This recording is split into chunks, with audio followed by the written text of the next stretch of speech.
The Bible is a love letter. It's not a death sentence.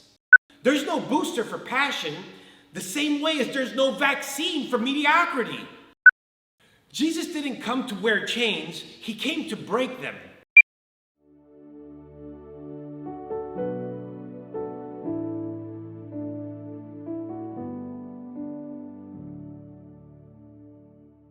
Welcome to PSA. My name is Felix if you're new here, and if you're back, thank you. Thank you for your continued support. I hope you guys have been enjoying our core values series, and please let me know if you adopted any of them as your very own, or even if you gave one a test run. We started with love first, then better together. Last week we spoke about how to always leave with more. And this week, it's methods change, mission remains. Now today's gonna get a little personal. Where should I start? Okay, I had this great friend that was so successful that after 20 years outside the fashion industry, people still talk about his legend today. He had a store in Miami, parties at the best nightclubs, his product was sold all over the world, and at that time, even Janet Jackson was wearing some of his stuff. Not this wacky Janet from today, not Justin Timberlake's Super Bowl malfunction Janet. We're talking about poetic justice Janet. Before Michael Jackson got called out for all the suspect babysitting in, my bad. But he became so over everything and how toxic the world was becoming, and he gave it all away. He actually even threw some stuff off of the pier in Miami, and he rode away on his bicycle with only one goal: to become closer to God and to get away from all the madness. And all he wanted to do was live a life of repentance and be of service to people. Now fast forward like 15 years and like endless rumors and potential sightings. I swear, he was like the Loch Ness Monster or like Sasquatch. At this point, people just kept talking about how he was so crazy and he disappeared. Well, one day, this bearded guy rides up to this group of skaters. It was me and my friends. We were skating on Government's Cut in Miami, these benches that were there. And he asked them, "Do you know Felix?" And he said, "Yeah, he's standing right over there." So he rode his bike over to me with all of his belongings and 2 saddlebags. And I was in shock. We sat right there and spoke for hours. As he caught me up to speed with his travels, and he shared how he had just been studying and sharing the gospel all over the world with whoever would listen, and that somehow God had always been providing a place for him to stay and a meal, I was floored by the simplicity of his life and what seemed to be so miraculous that he had been living for the last 15 years with only maybe $1,000 a year. And then we started to recap how so many of our mutual friends have dealt with so much crisis and trauma and even death. He took a beat and he said, "And they think that I'm crazy? No phone, no home, no bills, no problems." As wild as this sounds, he was right there, healthy, peaceful. He even had some stuff on that he had sewed together that he was wearing. He had traveled the world. He stayed in Hawaii. He had even lived in a $10 million brownstone in New York. All thanks to God's grace, him sharing the gospel, and finding some people who showed some kindness towards his servant heart. When we left each other that day, he assured me that we would see each other again. And I was like, "How? You don't even have a phone." Well, believe it or not, about 5 years later, he rode his bike up to me in SF, and I was like, "What?" Well, this time, after we caught up, he had a flip phone, and I was like, "Wow, some progress. Maybe now we can keep in touch a little bit more, and we could see each other a little bit more often." And we did. It was maybe like 10 years later, during the pandemic and lockdowns, he reached out to see how I was doing. And he came to stay with me in LA, except this time he pulled up in a van. Ironically, During our time apart, I became so consumed with the Word of God that the majority of my time was spent serving the church, and I had redirected all of my life to be the greatest service to people as I could be. At the moment, what that looked like was us having a rogue church gathering right here at Allies, because all churches had closed their doors, and I just felt compelled to open ours.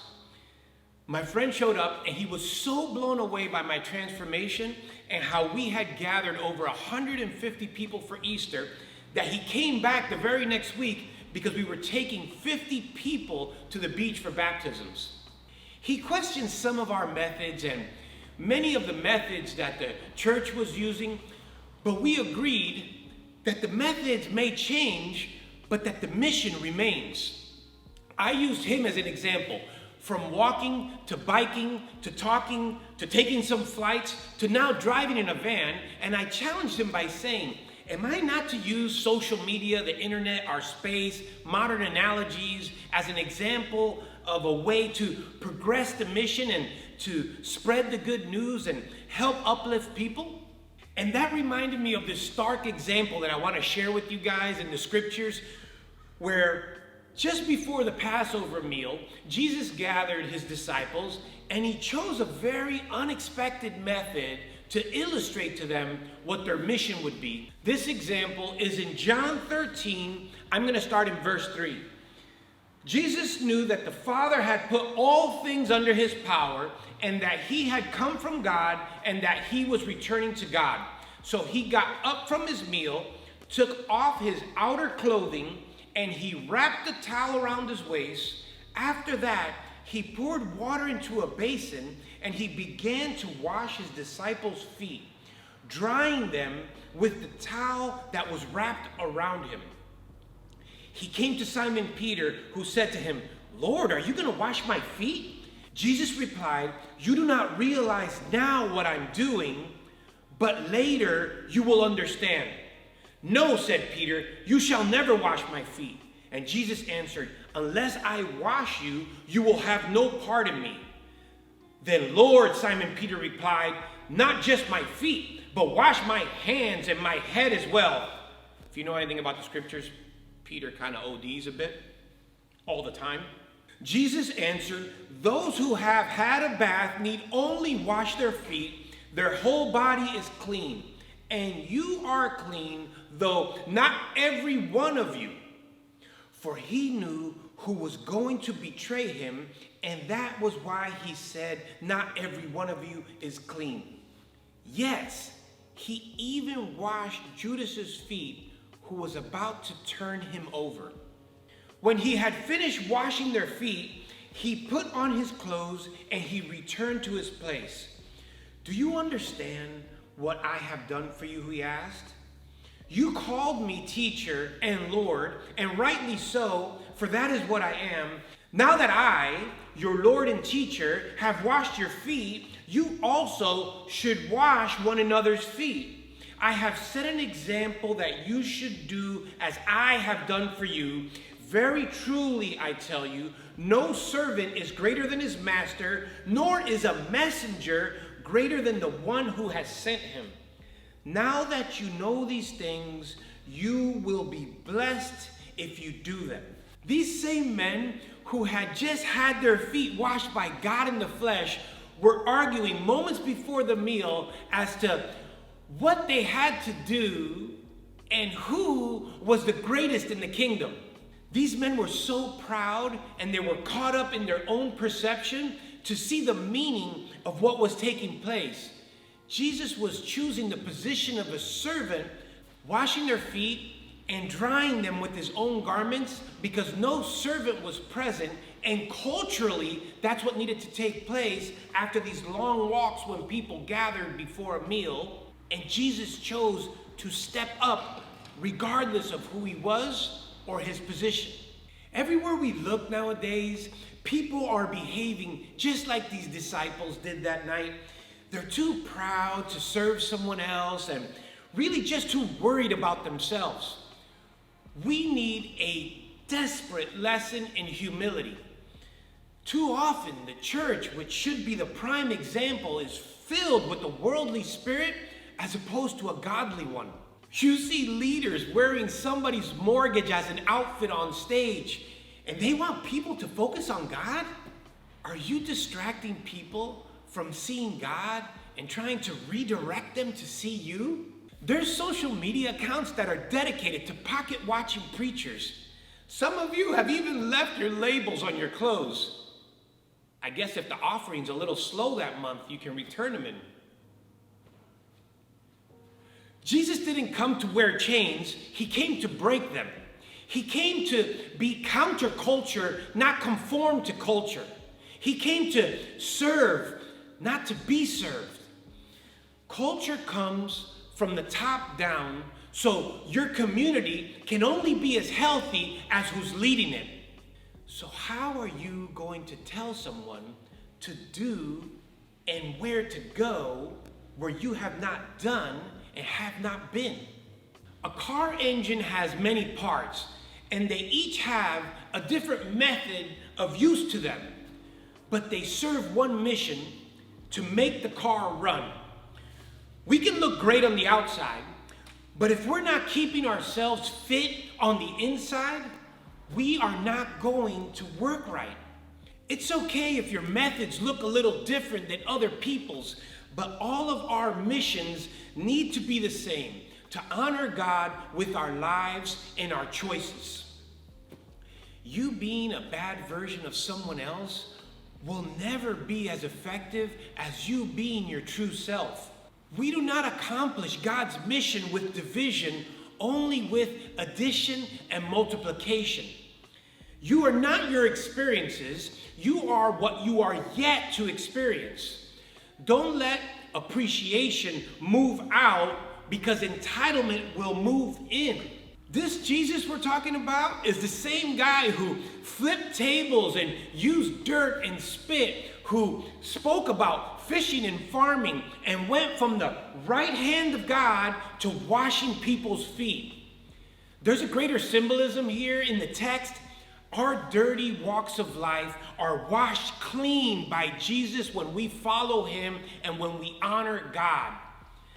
The Bible is a love letter. It's not a death sentence. Was COVID and lockdowns your paid vacation, or did you stay on mission? When people do not do their job, that doesn't mean that the work doesn't need to be done. You step up. Did you survive the pandemic but your passion died?